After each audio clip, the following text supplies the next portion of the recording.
Hi, everybody. Welcome back to another edition of VCTV. I'm your host, Kyle Ellicott, and we've got a fun episode for you today. We're going to talk about software as a service, also known as SaaS, along with a little bit of artificial intelligence, a little bit of data management, and maybe quantum. Maybe.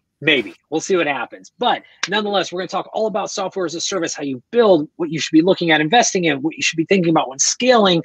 And we've brought together some great investors from around the world to share their thoughts and insights around this area just for you. And if you'd like to be on a show like today's, do reach out to the team and or myself. We'll find that right spot for you.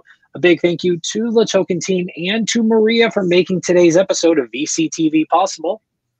Let's go ahead and introduce our guests. With that being said, guys, welcome to the show. Gary Fowler, a short little introduction and background for everybody. Yeah, great to be here, Kyle. My name's Gary Fowler. I'm a serial entrepreneur and investor. I love artificial intelligence and quantum computing. I've done 17 companies, 2 unicorns, an original management team at Click Software, which is sold to Salesforce for $1.35 billion, and also Yva.ai, which is an AI HR tech company that I co-founded 5 years ago, and one of the top 10 AI HR tech companies in the world today. Also, I'm CEO, co-founder, and president of GSD Get Shit Done Venture Studios, a premier AI and quantum venture studio that believes that intellectual capacity is evenly spread around the world, but opportunities aren't. We work around most continents of the world. We just came back from a trip to Africa, Nigeria. My partner was over there, so we love it, and looking forward to being on the show and love SaaS. So thank you, Kyle. It's great to be here. Of course, and we're always happy to have you as well. And next up, Salman, welcome to the show as well. A little intro, a little background for everybody. Sure. So I was an entrepreneur from about 95 to 2007, and then I changed to the other side as an advisor and investor. So I developed one of the first logistics systems in the United States that was later sold to UPS and FedEx, and have overall either co-founded or funded over 100 companies and startups, and I really specialize in the early stage investment and advising. Wonderful. Welcome, everybody. I want to just kind of kick it off. I mean, SaaS, it feels like it's the least amount of things talked about today around the world of investment, even though most of what we are all building or looking at investing in is some type of software. It is some type of platform in some way, shape, or form. So would love to hear from both of you what your thoughts are as to how has SaaS evolved over the past few years and kind of really integrated itself in all these different other industries and technologies, and kind of just lost itself as a term, but is still very much a part of our lives. And so Salman, let's start with you. Well, SaaS has been around for a while, and I believe that it is really kind of one of the building blocks in almost everything that we are doing even today. And the idea really is that you take a number of hurdles that you would have to sell software by making it available as a service rather than doing it the old-fashioned way where everybody has to have their own installation, own servers, et cetera, or in the old days, we used to have our own computers physically to do that. Not even, this is before the time of co-hosting and sharing and so on came along. And the reason that it really scales well is that it reduces the hurdle to entry, or the barrier to entry from a customer perspective, because they have everything set up. So it really reduces the time. And then you can share a number of costs across your customer base. And that's really the two key things that make SaaS a good business and a good investment. Thank you. And Gary, to you, same question. I mean, anything to add on to Salman's point, but in general, I mean, how has SaaS, in your eyes, evolved? I mean, you talk about artificial intelligence all the time and the power of data and platforms. But again, we haven't referenced the word or term SaaS in a long time. What are your thoughts on where the industry is? Well, I mean, the thing is SaaS is just, it's like, you don't talk about windows. You don't talk about, it's like, these are old terms. It's like these are given, so it's not, it's already, we've accepted it so much that we don't even think about it like we did before, because we're all using these models to be able to empower ourselves. What it's done is really leveled the playing field, Kyle. And I remember, by the way, I remember going into Salesforce office, just FYI, when there was about 6 people in the office, and they were in off 101, what is it called, Fashion Boulevard, and I remember going in there, and they were talking about thin client. So it's leveled the playing field. Why? Because the infrastructure that you used to have in order to be successful isn't needed anymore. And that's really the beauty. You get up and running very quickly. Agreed. And it's exciting to see as well. And would love to hear more as well, how artificial intelligence has now really helped SaaS evolve as we have more of this data, right? Software as a service created this, really birthed the future of what platforms would be, where we are today. Now inject artificial intelligence, bring into the conversation machine learning and models around data. How does this look going forward, so that as investors, we know where to kind of start placing our bets as well? Gary.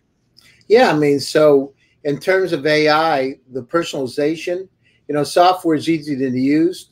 With the NLP, we're in a world of hyper personalization. So that's door number one, and we can see those changes taking place today. Speed, so artificial intelligence enabled SaaS really dramatically speeds up the internal processes, the operations. Just allows businesses, so if you're customer service oriented, to be able to answer questions faster. If you're doing forecast, I know with the company that I was on the original team of, Click Software, being able to get out routes to figure out what product to deliver at what time or right place, for instance, gas and oil delivery, those kind of situations. So it's to be more responsive. But the other thing is, when you add AI, think about it from a security standpoint. These AI-enabled automation tools and the ability of machine learning to recognize certain patterns, SaaS security really is enhanced by that identification and identification of potential threats, and also with built-in self-recovery. So it's very, very, very interesting. And then we look at things like machine learning that allows you to be able to, as I said, think about it, automate the responsiveness for customer reports, to be able to get out faster, and applications. Imagine live chatbots today. I mean, how many of us, when we call into airline, have the ability to use these live chatbots? It's really streamlined the processes, onboarding processes, so it's really across the board. So, I could dive deeper into this, but essentially you can do a whole lot of things, including contextual data and insights that we could never be able to do before, utilizing SaaS. It really has leveled the playing field for the world, because now we can access incredible power by using these applications, and we don't have to have resident on whatever system we're using. It really is a very interesting model, and provides a subscription service model for companies, so they understand what kind of revenue they're going to have, MRR and ARR, because they can really do some incredibly accurate forecasting. I mean, Gary, take us down a level deeper. I mean, talk to us about that contextual data and what you're seeing, because I think that is the evolution. That's what's starting to happen right now. So paint us a little bit more of a picture there, if you can. Well, because you can go down through and you can analyze. Remember, we got the massive amounts of data streams. I talk about infobesity on a regular basis, but now you can go down through. You can have customer insights drawn from all kinds of data sources you can never get before, finding out, if a product, for instance, if you ordered a product or a product was being serviced, where that is in the supply chain, when it arrived, is it the right product, upsell you with other products, understand what kind of things you want and need. It just enhances, it gives it a 360-degree view of what's happening. And that's just the beginning. I mean, this is just the very beginning of it. I mean, think about it. Netflix personalized content suggestions and Waymo self-driving cars calculate what the potential risk factors our journey upholds. You know, it's just, imagine it. It is incredible. And as we enter 2021, these innovations are really a tip of the automation iceberg. I love it. Thank you. And Solomon, anything to add? And just would love to hear your view as more opportunities and more areas that people should be paying attention to in SaaS as it's begun to evolve. The next kind of frontier here is in unstructured data. I think we have a lot of structured data that we have been playing with for a while, and things are kind of very well defined there. But there's unstructured data such as, you know, Greg was talking about Waymo cars and how they navigate through the sight and the sound, and how they process and identify what is a car, what is a moving object, what is not a moving object. So this is where I believe the next series of challenges and opportunities lie for entrepreneurs as well as investors to figure out how we can maximize that. And that's where a lot of things like natural language processing, machine learning and stuff can come in to help us. Some of the techniques are already there. Some of the techniques I think we have to develop in order to really advance at this stage. Hey, Kyle, we forgot to add one thing. You know, we need to talk about centralized analytics. I think that's where you were going with it, right? And so, you know, that's really the third pillar. So as this digital transformation, you know, really accelerates, businesses all over the world are trying to figure out how to optimize and streamline their organizations. And that's really where you need to give you those deeper kind of insights, whether it's users or customers or competitors. And these are the kind of things, these investment in these analytics, software as a service innovation is really going to take off. And I think that, you know, this is how part of this digital transformation, digital revolution that's taking place today, right? Right. Well, I mean, and we've seen a lot of this around predictive maintenance as well, whether that be, you know, in an application, in a platform, in a service, or in just a supply chain as well. I mean, there's so much power to be had here. Where does quantum play a role in this, if it does? I mean, Gary, you've painted the picture around quantum and what power and capabilities it has to come in the future. But what are you seeing right now in terms of the world of quantum playing? Well, I mean, the thing this? is, you know, it's something, it's almost magical, because if you put quantum, and again, we haven't, you know, scratched the surface because we haven't done it, but you can know anything at any time, at any place, and make course corrections in a, you know, in milliseconds. So it's just going to make the service a lot better. I think, you know, as we talk about the world ahead of us, these, as I've said many times, these intelligent assistants, powered in all kinds of ways, quantum or otherwise, are going to really be there to be able to help us guide our lives better and help us do things we've never, I mean, you know, everything from being able to travel through wormholes, from deep science, it's, you know, the world starts to open up because we're able to model things so quickly. We can figure it out at speeds that we've never even dreamed about before. So it's just, you know, right now it's incomprehensible. To be honest with you, Kyle, it's incomprehensible of how fast for most people it's going to change. And if I talk about it, it'll be like if you were back in the 1800s talking about landing on Mars, like really, it's not, you know. So the thing is, we're on the verge of dramatically changing our lives, right, like we've never ever have experienced from the time of, you know, we started to build fires till today. It's going to be that much of a dramatic change in probably 30 years. It'll be unbelievable.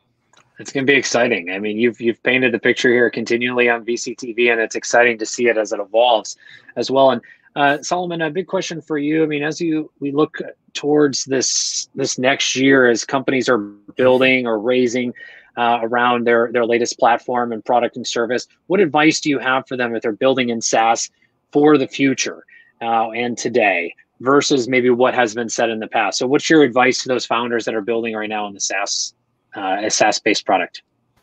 So my advice is kind of independent of SaaS. I don't believe that it's a good idea to focus on a particular technology or a particular business model in order for you to be successful.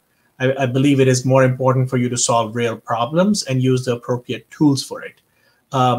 The main challenge I see in a lot of companies that are coming up, especially from first-time entrepreneurs, is they're looking for a problem that would fit their solution. And that's a much harder search to do than to start with a problem and kind of go expand from there. In addition to kind of the problem itself, the problem space that you're in is quite useful. So I think a lot of times we kind of get obsessed with one technology or another technology or the latest flavor of the month, but it's really ultimately a core business or a viable business. It's all about having a viable solution for a viable problem, and that problem has to be a high value problem. Sorry, guys. Hi, everyone. Sorry, I got the time wrong. And oh, no worries, Susan. We can't see you, so I apologize. You're not on. I'm trying to be here in two different capacities. I hope you don't mind if I keep my camera off. I'm driving, so I pull aside. So real quick, Susan. Sure. Susan, sorry, real quick. So to the audience, you can't see Susan. So Susan is here. She's a great, outstanding investor. Definitely check her out.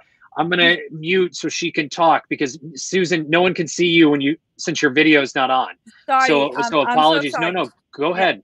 Go ahead and share. I mean, in terms of the investment capacity and that angle, I must say that the real SaaS company or SaaS solution, I don't say it's rare to find, but we're always having a hard time to sort through SaaS versus IT shop.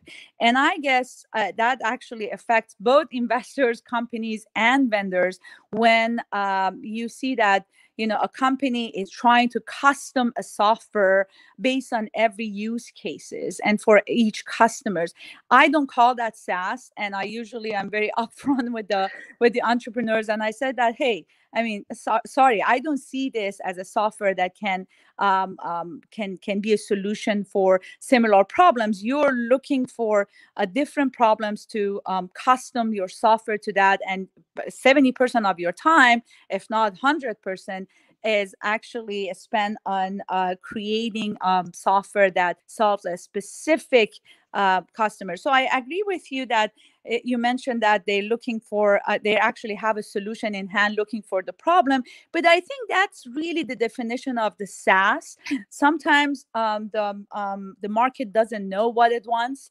And if we can find and elevate or define a problem, and we create a software that can solve that problem while it's not even defined for people, maybe we're getting to closer to the definition of the SaaS, so a problem that can affect many segments or many industries. So I want to be really clear about when people saying that, oh, I have a SaaS platform. Nowadays, for example, another buzzword is coming under no code. I mean, yesterday I got a presentation from someone that was saying very obvious that, hey, we created a no-code platform for gaming, but it was a game. It was not a no-code platform that me, for example, as a mom, can build a game for my teenager without using any code. So we really need to be careful about the definition and the buzzwords within the industry. Even I mean, as an investor, as an entrepreneur, as a customer of these products. Great points. Thank you very, very much, Susan. Great. Got shaking heads all around on the panel here as well. So thank you very much. I want to come around real quick to really, again, that next piece of advice for Gary, and then I've got big closing thoughts for everybody. But Gary, any additional thoughts that you would add on to Solomon and Susan's points and advice for entrepreneurs building their platform, product, or service as well? Oh, Gary, you've muted yourself, so apologies there. We couldn't hear you, but go ahead. I did it was when Susan was on. Sorry about that. But what I would say to the startups that are out there, pay attention. What's going to happen? The next trend that we're going to see is these vertical SaaS solutions, where really horizontal, based on clients across all kinds of sectors. We're going to see these really specific companies that focus on things like retail analytics, logistics, healthcare, and companies are really looking to benefit from specialization of these vertical SaaS solutions that are really focused on their particular industry. Why? Because they need to look at things like customer intelligence, business value, those kind of things. And if I was a startup out there, I would focus on that, drill down, and also APIs. I mean, APIs, be able to have those APIs to be able to do the right thing, because you've got these explosion of these SaaS solutions all over the place and adoption. We really need to integrate them into the current business platforms, because what kind of use are they going to have if they're not integrated? So I think there's a great opportunity. There is a great opportunity for those kind of technologies, and I'm excited about it.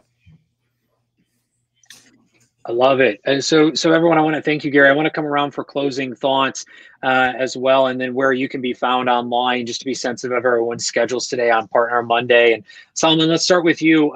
Any closing thoughts on the future of SaaS and where things go from here, but also where can you be found online for those looking to connect and speak further?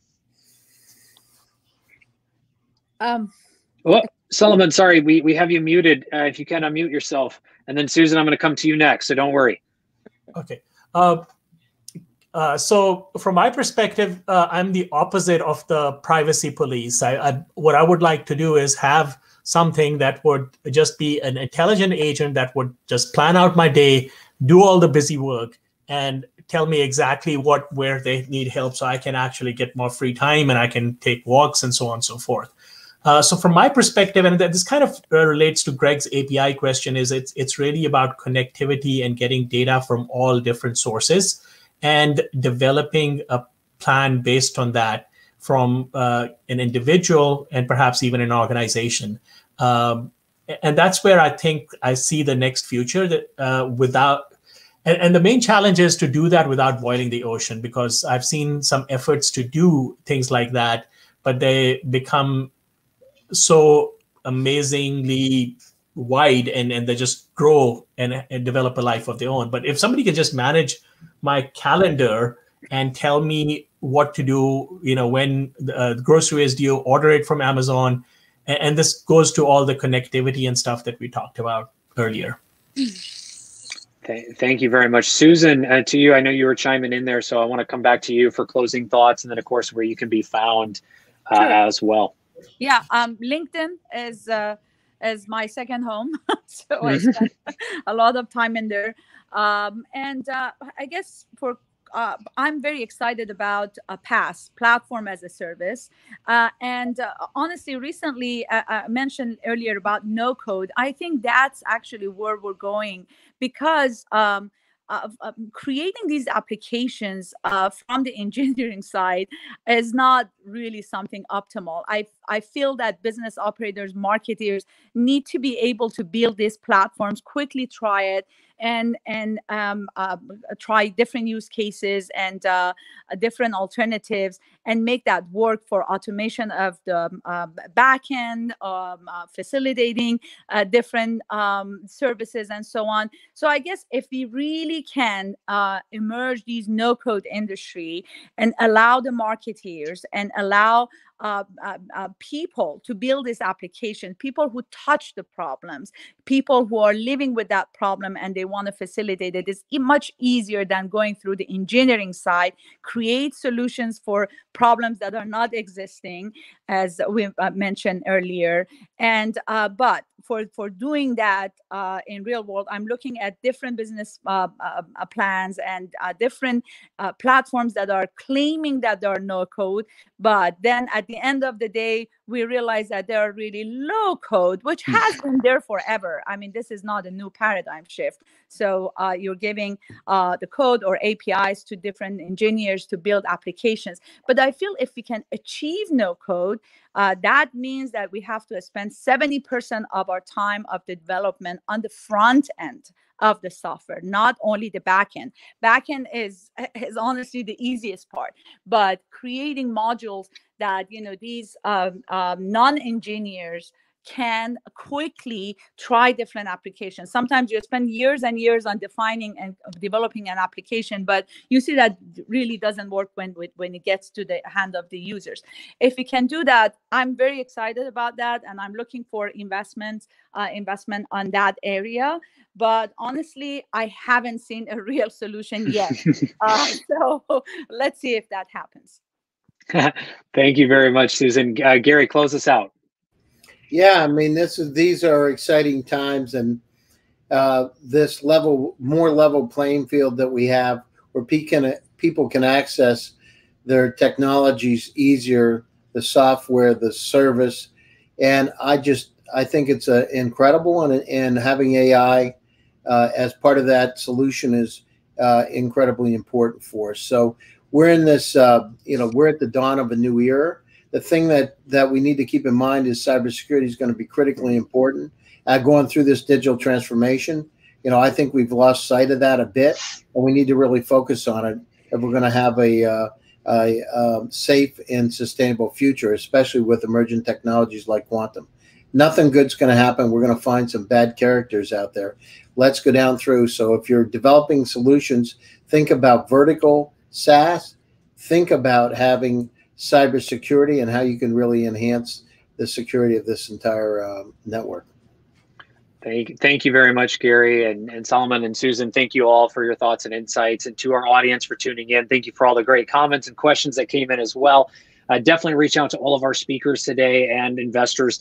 They're all available 24/7, 365 online. As they said, LinkedIn is their second home, so definitely reach out. Make sure you add context, where you heard them, where you met them, and what you'd like to continue the conversation about, so it's effective and successful for everybody. Also, a big thank you as well to the LaToken team and to Maria and Hasmik for making today's episode of VCTV possible. I'm your host, Kyle Ellicott. You can find me everywhere online at Kyle Ellicott, along with on all social media platforms as our guest as well.